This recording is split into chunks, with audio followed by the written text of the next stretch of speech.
لیے موت، ہمارے لیے کسی کا کٹ جانا، مر جانا ہمارے حوصلوں کو توڑنے والا نہیں ہونا چاہیے. اسی لیے اکثر میں تقریروں میں کہتا ہوں ان ظالم بھیڑیوں سے اور کتوں سے یہ بتاؤ اگر میری گردن کل کو کاٹ دی جاتی ہے، مجھے پھانسی پر چڑھایا جاتا ہے، یہ ہرگز مت سمجھنا کہ تم نے اسلام کو ختم کر دیا یا اسلام کا نقصان پہنچا دیا یا مسلمانوں کو ختم کر دیا. ہرگز نہیں. ہمارا تو یہ ماننا ہے اسلام زندہ ہوتا ہے ہر کربلا کے بعد.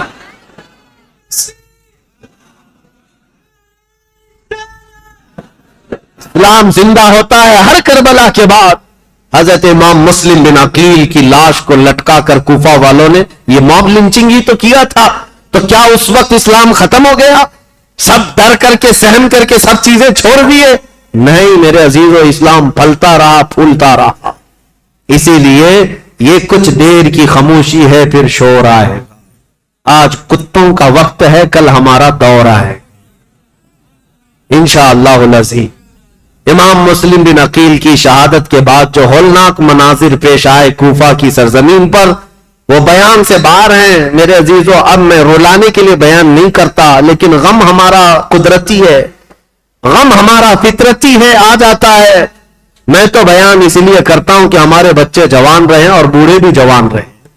کربلا کی داستان سن کر ڈر کر کے سہم کر کے حالات سے سمجھوتا کرنے والی باتیں نہ کریں، بلکہ ہمیشہ ایک بات یاد رکھیں، تلوے چاٹنے والوں کی تاریخ نہیں لکھی جاتی، باطل سے ٹکرانے والوں کی تاریخ لکھی جاتی ہے. یہ کوئی کمال کی بات نہیں. آج جو حکومت میں اس کے تلوے چاٹیں، اس کی جوتیاں اٹھائیں، یہ چڑھتے سورج کو پوجا کرنے والے لوگ ہر زمانے میں آتے رہیں گے، ان کا نام و نشان نہیں ہوتا. لیکن زمانے بدلتے گئے، بہت سارے بادشاہ آئے یا بڑے بڑے لیڈر آئے، لیکن تاریخ میں جو حسین کا مقام ہے وہ کسی کا مقام نہیں، کیونکہ ٹکر بھی ایسے لیا تھا کہ تاریخ رقم کر دیا. اسی لیے شاعر نے کہا ہے رب کی توحید کلمہ نبی کا ولائے مرتضی، سب کو بچانے نکلا ہے قافلہ حسین کا. کلمہ نبی کا، رب کی توحید اور ولائے مرتضی، سب کو بچانے نکلا ہے قافلہ حسین کا. عزیزان گرامی اوقات، امام مسلم بن عقیل کی شہادت کے بعد ابن زیاد کی سختی اور زیادہ بڑھ گئی. یہ وہ حرام الطہر شخص تھا جس کے متعلق صحابہ بھی کہتے تھے کہ ابن دجانہ، اس کو ابن مرجانہ کہا جاتا تھا، ایک ایسی عورت کا بیٹا جس کو زانیہ کہا جاتا. اس کے اندر کہاں سے اچھائیاں آتی، کہاں سے نرم دلی آتی، کہاں سے رحم آتا. پھر ہوا یہ کہ ابن زیاد کو یہ خبر دی گئی، جب مسلم آئے تھے تو ان کے ساتھ 2 بیٹے بھی آئے تھے. کہیں ایسا نہ ہو کہ ان کے بچوں کی محبت پھر لوگوں میں جاگ جائے اور پھر اہل بیت کی طرف چل پڑے. میں نہیں کہتا مسلمانوں، جب ظالم اپنی طاقت کے بل بوتے سب پر ظلم کرتا ہے، اس کے باوجود بھی اہل حق کے بچوں سے بھی اسے گھبراہٹ ہوتی ہے، خوف ہوتا ہے، ڈرنے لگتا ہے. آپ کو پتا ہے وہ پاکھنڈی خنزیر کا بچہ جو حضور کی شان میں گستاخی کرتا تھا، غازی آباد میں ڈاسنا میں بیٹھ کر ایک مرتبہ اس کے مندر میں 8 سال کا بچہ کہیں پانی پینے کے لیے چلا گیا. دوسرے دن پورے نیوز والوں کو بلا لیا، پولیس نے خبر کر دیا آتنکوادی آ گیا تھا میرے گھر، کوئی ٹیررسٹ آ گیا تھا. 8 سال کا بچہ پانی پینے کے لیے بھولے بھٹکے چلا گیا، لیکن نام تھا مسلمان. تو ہم یہ کہتے ہیں میرے عزیزو، یہ جو ڈراؤنا خواب ہے، تمہارے پاس ساری طاقت، ساری قوت، سارا عہدہ، سارا ڈپارٹمنٹ، سب کچھ ہے، لیکن پھر بھی دیکھو اہل حق کا 8 سالہ بچہ بھی تمہیں بم لگتا ہے. کیوں؟ الحمدللہ ہم حق کے ساتھ جیتے ہیں، تنہا پورے ملک میں گھوم رہے ہیں، ہمیں کسی بات کا خوف نہیں. ہم تو اپنی چادر لیے گھومتے ہیں یا امامہ پہن کر، جس دن موت آئے گی اسی کو کفن بنائیں گے اور سو جائیں گے. لیکن انہیں ڈر ہے، 12 باڈی گارڈ لے کر کے بھی باہر نہیں آ سکتے. ان کو پتا ہے ان کی دم پر کوئی بھی پیر رکھنے والا مسلمان بچہ باہر آ سکتا ہے، اور بار بار یہ ساری باتیں کرتے رہتے ہیں. اس لیے میرے عزیزوں، 1000 طاقتیں جمع ہو جائیں، اہل حق کی استقامت کا مقابلہ نہیں ہو سکتا. امام مسلم بن عقیل کے 2 بچوں کو کیا معاملہ تھا، ان کی عمر کتنی تھی؟ تاریخ میں یہ ہے 8 سال یا 11 سال کی عمر کے بچے تھے.